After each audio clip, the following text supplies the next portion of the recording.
Hi guys, I'm just another guy named James, and today I'm going to be talking about Spider-Man, The Death of Jean DeWolff. Now this was a four-part story released in the Spectacular Spider-Man title. It was released from October through January, October 1985 through January 1986. Really solid story, honestly. Like, very, very good.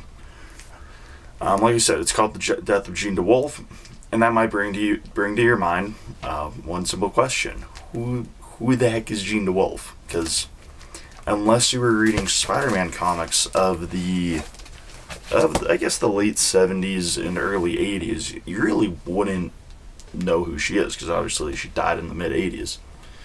Jean DeWolff was a police officer. Well, not officer. She was the captain of a police department in New York, and she worked very closely with Spider-Man. She was kind of the only cop, one of the only cops in New York City who actually supported Spider-Man's crime fighting career. So yeah, she was basically just a Spider-Man side character for a few years. She was kind of similar to Captain Stacy, from what I understand. She's basically just a background Spider-Man character from Marvel Team Up. And yeah, she was a fairly commonly reoccurring Spider-Man character, as most of them were at that time in Spider-Man. But yeah, the story today is written by Peter David, who I believe actually semi-recently just passed away, which is a real shame. The story is written by Peter David, and then it's drawn by Rich Buckler. That's the team behind this story, and yeah, I think with all that said and done, I feel like we're probably ready to just hop into the story, which opens on Jean DeWolff's life flashing before her eyes, before we jump to the door of her apartment being kicked down by two police officers, who have been called in to investigate some horrible smell emanating from her apartment. And as the cops search the apartment, they find the horrifying scene of Jean DeWolff's murdered body. We then cut away to Peter Parker, who is taking pictures in the streets of New York City when he runs into a friend of his Aunt May's, Mr. Popchick. As the two walk down the street, Popchick is grabbed into an alley and beaten until Peter comes down the alley. And after making sure Popchick is okay, Peter tears down the alley after the thugs who beat the old man, changing into his Spider-Man threads as he goes. He soon catches up to the punks and he begins beating on them. And after he's done thrashing the punks, the police arrive and they take them into custody. But before they can swing off, the officer tells Spider-Man that DeWolff is dead. Spider-Man now wants to find the killer. We then cut to a Catholic church where we see a man entering a confessional booth and beginning to confess all his sins. But we cut away before we learn anything. Then in the Daily Bugle we see J. Jonah Jameson and Robbie discussing the murder of Captain DeWolff, and kind of just setting up that they're going to be some key players later in the story. We then cut away down to the police station where we see that Spider-Man is tracking down the detective who was placed on Jean DeWolff's murder.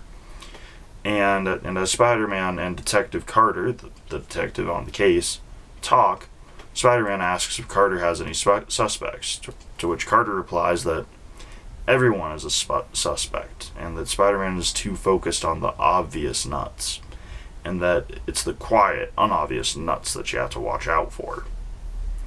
Carter then tells Spider-Man that the only reason he's even working with Spider-Man is because of how well Captain DeWolff spoke of him. We then cut up to a rooftop where we see Daredevil swinging his way through the city to make it to a courthouse. A courthouse where Matt Murdock is defending the thugs who robbed Mr. Popchick. And he is able to get them allowed out of their arraignment without need of bail. After the arraignment, Peter walks up to Matt Murdock and begins chewing him out until Aunt May, freaking tells him off for yelling at Matt Murdock like that. And from that brief interaction, we see that Matt Murdock is able to recognize Peter's voice and heartbeat as belonging to Spider-Man.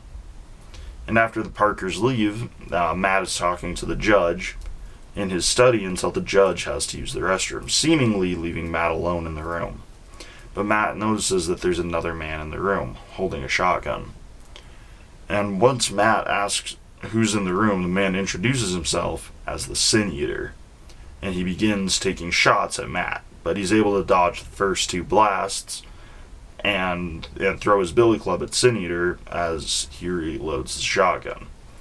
But as Matt hops out from behind the desk to take down Sin Eater, the judge comes back, so Sin Eater spins around and guns down the judge. A crowd then comes in investigating the noise, and finding the murdered judge as the crowd comes in, Matt Murdock takes his leave to find a place to become Daredevil and chase after Sin Eater. We then cut to the street where we see Peter and Aunt May walking away from the courthouse when they notice a crowd running away from Sin Eater, who is brandishing his shotgun, yelling at the crowd about how he only goes after those who are guilty, those with sin. They needn't worry. But before long, Spider-Man swings in to confront Sin Eater, but Sin Eater simply tries to gun him down. Spider-Man's able to dodge the blast, but it spreads shots into the crowd, causing some casualties. So Spider-Man jumps in and starts wailing on Sin Eater, but he's distracted when he notices a police badge on Sin Eater's belt, a badge that belongs to Jean DeWolff. Then, taking advantage of Spider-Man's surprise, Sin Eater starts bashing Spider-Man's face in with the butt end of his shotgun, until Spider-Man punches away Sin Eater. But as Spider-Man turns around to survey the scene, he sees Aunt May collapsed on the ground. Spider-Man then turns back to Sin Eater and tries to web him up, but he's out of web fluid, so the Sin Eater gets away. We then cut to the police station, where we see Spider-Man come in through a window to talk to Carter and let him know that Sin Eater is the killer and that they're going after. We also learn that Carter is a former agent of S.H.I.E.L.D. And then Spider-Man then asks Carter to let him into DeWolff's apartment to see if his spider sense can pick up on anything the police officers might have missed. We then have a brief intermission where we again cut back to the Catholic Church, where we see a man confessing his sins, saying that he hears voices in the night. We then cut back to Spider-Man, who is sneaking into DeWolff's apartment to look around. And he looks around, he sees a photo of himself and DeWolff, showing that she thought that the two were friends, adding another layer to Spider-Man's grief. We then see a brief scene of DeWolff's funeral, where we learn that J. Jonah Jameson and Ned Leeds are going on a trip to do some investigative reporting, leaving their wives at home. They're not doing investigative reporting. They're going to a conference. Leaving their wives at home. And we then cut back to the church, where we once again see a man in the confessional booth. But this time, we see that it's the Sin Eater who's in the booth. And instead of confessing his sins, he simply blows away the Reverend with his double-barrel shotgun. We then briefly see all our big players in the story reacting to the news as it plays on the TV, telling us about the Reverend's death. Before we cut into the Kingpin's office, where we see Spider-Man asking Kingpin for information on the Sin Eater, which Kingpin doesn't have. But Kingpin does let Spider-Man know that Daredevil is also tracking down the Sin Eater. We then cut to Matt Murdock, who is trying to get some information from some bar denizens about the Sin Eater, but after a quick fight, Matt learns nothing, so he leaves. Then Spider-Man comes busting in through the window, shaking down the bar for information. You see that Spider-Man is going through the whole city, fighting mad, looking for the Sin Eater. We also see that he's fighting totally blinded by rage. He even ends up coercing a criminal into turning state's evidence by effectively just threatening his life. But none of it works. He still can't find Sin Eater, so Spider-Man goes home empty-handed. The next day in the Daily Bugle, we see Sin Eater come busting in, demanding J. Jonah Jameson be brought to him. But he's out of town, so Robbie impersonates Jameson to try to protect everyone else in the Bugle. But Peter is able to knock out Sin Eater by throwing a typewriter roller at his head.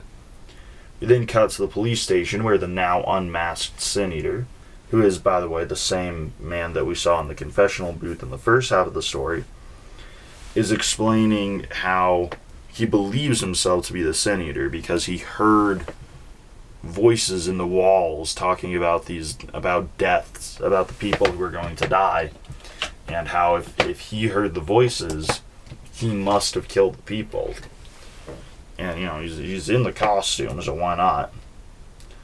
And then we see Daredevil walk into the interrogation room and ask to see the suspect. But upon entering the room, he knows that the man in front of him is not Sin Eater, because when he came face to face with Sin Eater, he heard his heartbeat and his voice. So he knows that it's not the same guy.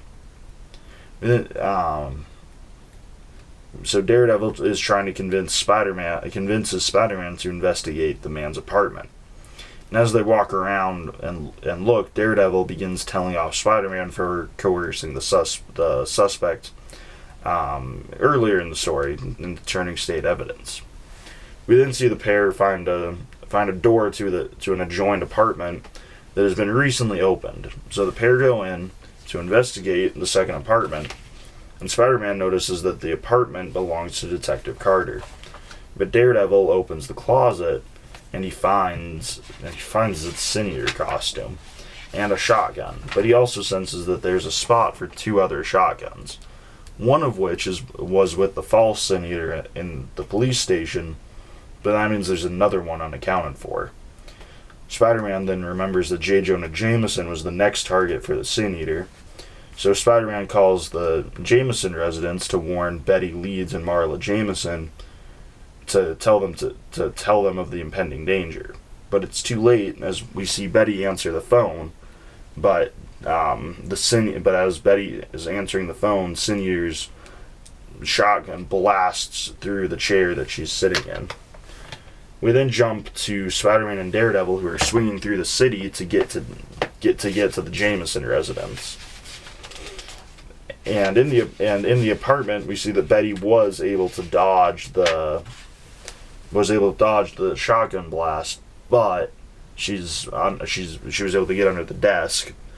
But Sin Eater is now trying to kill her with his bare hands, and as Betty is pinned down, she stabs Sin Eater in the leg with a letter opener, which gives Spider-Man the perfect opportunity to bust in. And immediately Spider-Man webs up the shotgun and breaks it in half over his knee, before he starts wailing on Sin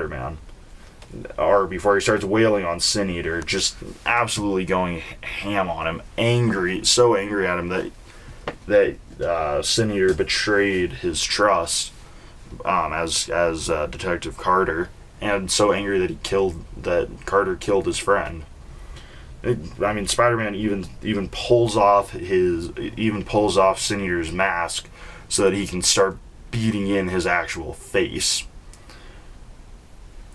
Then Daredevil shows up saying, Spider-Man's heart, it's pounding like a trip hammer.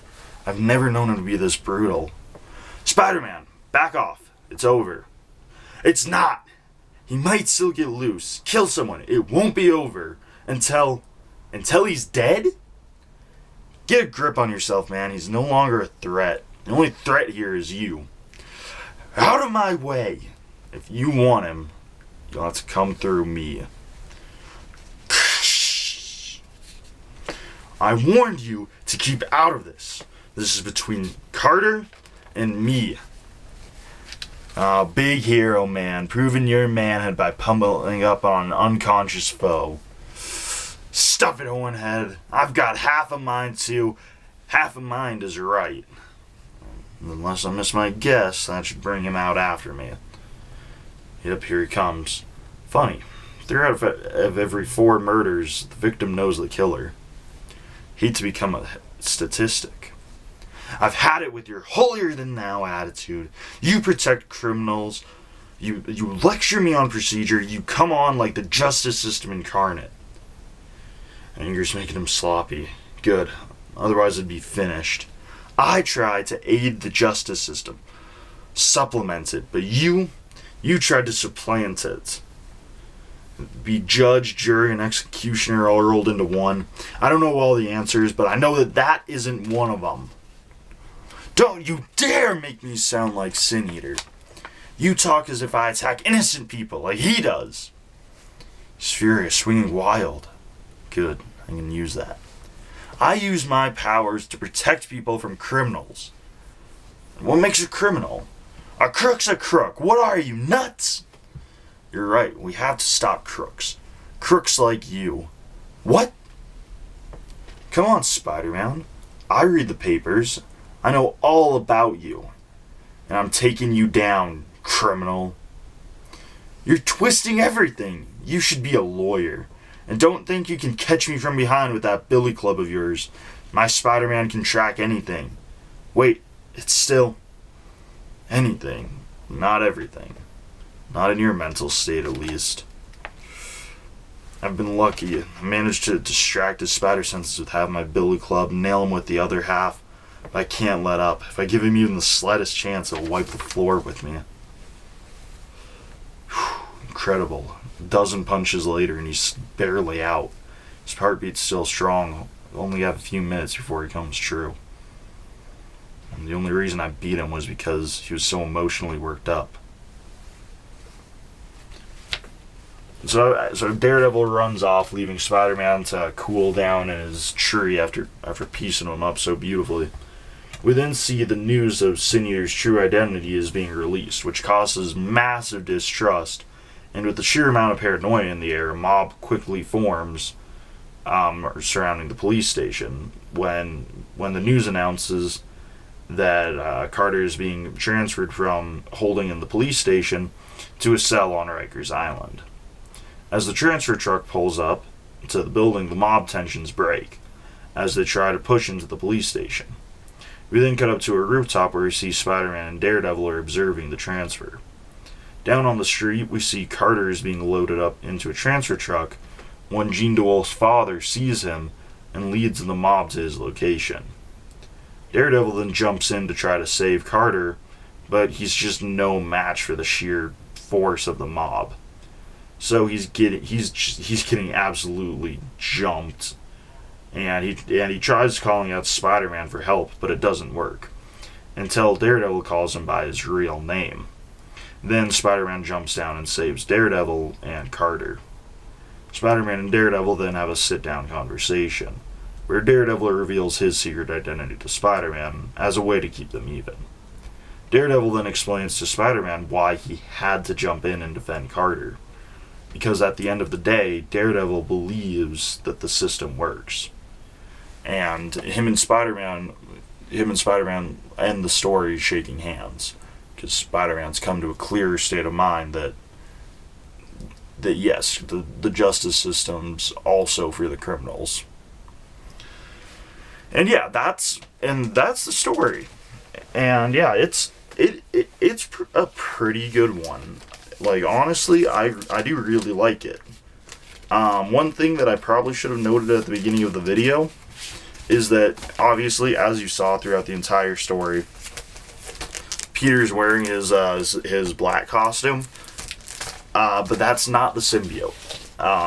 That is, Spider-Man got a black costume made of fabric in the 80s, and that's what this is. So it's not the symbiote. Even though you could kind of see where it could be the symbiote Spider-Man coming through here with the anger and all that, but it's not. It's just a black fabric costume.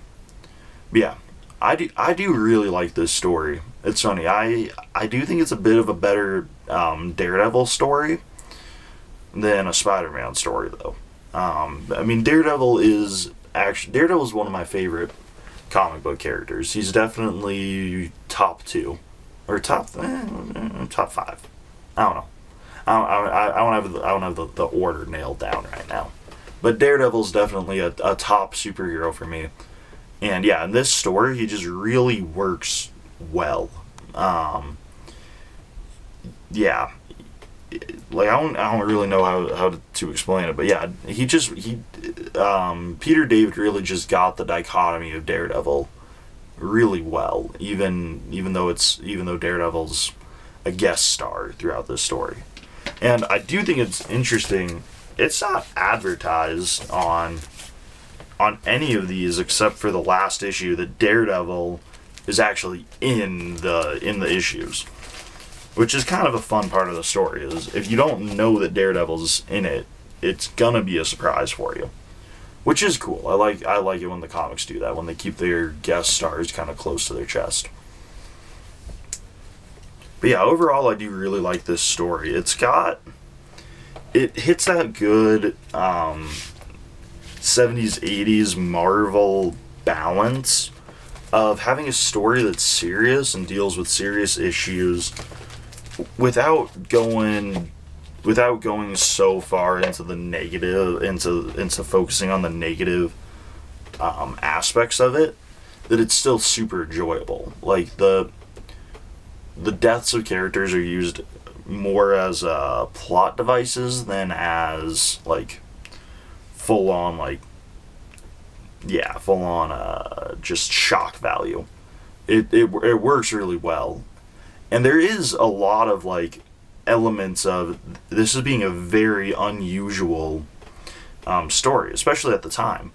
The Spider-Man side character who dies at the beginning of the story, not the end. Like, and it dies off camera too. The only person that Sin Eater kills off camera is Captain DeWolff.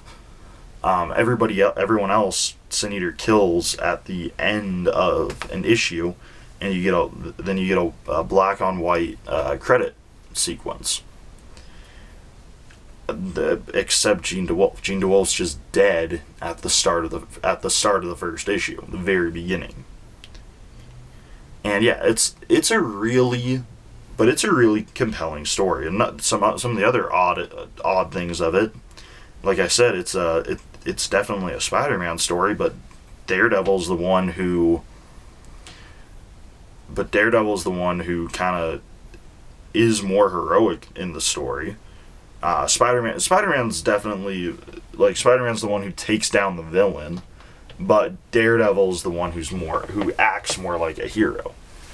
Like, Spider-Man is definitely, like, Spider-Man's so lost in his personal connection to the murders that he's unable to see.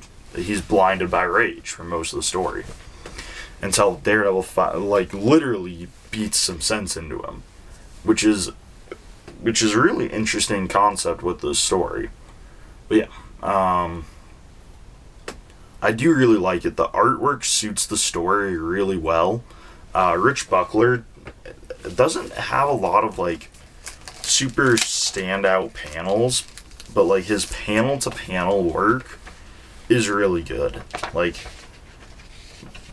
yeah, he doesn't have a lot of like big flashy panels, but he has a lot of panels that just, like, the storytelling works really well. And I did remember one more thing I wanted to talk about. Definitely, Carter's reveal as the Sin Eater is pretty good. You probably would be able to guess it if you were reading this when you read the story for the first time. You could guess it, but when they do the red herring with the guy who's appearing in the confessionals throughout the story, it really does. It's a red herring that works pretty well. You do genuinely there are clues that it could be Carter, but the biggest clue is that he's just kind of unlikable. And there is a little note about why he's the Sin Eater. It's kind of believed that he might be insane. He's definitely insane, but that the reason he's insane might be because of one of the S.H.I.E.L.D. projects that he was working on when he was an agent of S.H.I.E.L.D. and then the emotional distress of having his partner die. His partner was not DeWolff. Another cop who died was his partner. Kind of triggered him into like insanity. But yeah, but it doesn't actually matter that much. The why doesn't matter that much with Sin Eater. Because Sin Eater is legitimately just a plot device. He's just the bad guy. And sometimes that really works for a story. Like in this one, Sin Eater is a bad guy who is just so corrupt, who is like he has so corrupted his own mind that you really do want to see, like, you the reader kind of think Spider-Man's right, but you also know that he's acting out of rage and out of character by wanting to kill Sin Eater. But yeah, the way they do the reveal of who Sin Eater's identity is really, I think, is really well done. But yeah, I do overall think that this is just a really solid Spider-Man story. It doesn't feature any of the a lot of the traditional Spider-Man stuff, but what it does have is really good. It has the Spider-Man world in it too, which is fun. In a lot of ways, I think it's one of your better introductions to the Spider-Man universe, because you see oh my gosh, why am I blanking on everyone's names? You see Aunt May, you see J. Jonah Jameson, you see Spider-Man's relations with the police, you see Betty Brant and Ned Leeds and all these other characters. And it's just you see Robbie Robinson, you see you see a lot of the kind of the important side characters in the Spider-Man universe of the time, which is a fun aspect of the story. Yeah, overall, I do think I would definitely recommend reading this story if you're either a Spider-Man fan or a Daredevil fan. But yeah, it's also one other thing about this story. It's one of the I think this story got Daredevil better than the Daredevil comic did at the time, and that's something that I definitely appreciate about it. Is Daredevil, the way Daredevil operates in this comic is significantly better than the way he works in the actual Daredevil series from the time. That's not to say the issues of Daredevil from the time are necessarily bad, but I would say they weren't great. And this is one of the one of the only times you see Spider-Man and Daredevil team up in this time period, from that time in comic history. And this, I think, I could be wrong here, but I think this was one of the last times you saw them team up until the 90s. And that's just odd, because Daredevil and Spider-Man both being heroes that operate on the street level of New York, have a lot of crossover. So it's interesting that Daredevil and Spider-Man were kind of on separate paths for so long. But that is because Daredevil's character, the Daredevil comic and Daredevil's character were both completely gutted after Daredevil Born Again, the storyline. But that's a topic for another day. But yeah, I think that's really all I got. I would say highly recommend Spider-Man Death of Jean DeWolff. I know there's a trade paperback of it. You could probably find it at your library, maybe. And then I would also, but the issues are super easy to find. The individual issues are also super easy to find. Highly recommend. I think that it's a really good story, and shows how well the writer understood both characters, and that's where I think it's just a really well made story, and the art does a really nice job backing up the writing, which is always a good sign. But yeah, that's really all I got on this one. So I'm just another guy named James. I'll see you guys next time. Goodbye.